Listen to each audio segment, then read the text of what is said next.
जय महाराष्ट्र, नमस्कार. घरोघरी मातीच्या चुली या मालिकेच्या पुढील भागामध्ये आपल्याला बघायला मिळणार आहे. अवंतिकाला दोन गुंड गाडीमध्ये रणदिवेंच्या घरापुढे ढकलतात आणि तिथून निघून जातात. अवंतिका कशा पद्धतीने घरापर्यंत आलेली आहे हे आपल्याला उद्याच्या भागामध्ये बघायलाच मिळेल.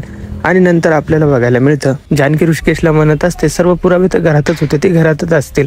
यावर ऋषिकेश म्हणतो अगं ते जर घरात असते तर सौमित्रला नक्कीच भेटले असते. हे ऐकताच अवंतिका जरा विचारात पडते व म्हणते सौमित्र ते पुरावे. तेवढं सौमित्र अवंतिकाला इशारा करतो व म्हणतो की ते पेपर्स आपल्याकडे नाहीयेत, पुरावे देखील नाहीत आणि घराचे डॉक्युमेंट पेपर ते देखील आपल्याकडे नाहीये व आता माझ्या हातात काही उरलेलं नाही असं अवंतिकाला सांगतो. हे ऐकताच घरातील मंडळी त्याच्याकडे आश्चर्याने बघू लागतात व त्यानंतर आपल्याला बघायला मिळतं ऋषिकेश त्यांच्या खोलीमध्ये जानकी म्हणत असतो का कुणाचा ठाऊक जानकी, पण मला असं वाटतंय की सौमित्र आपल्यापासून काहीतरी लपवतोय.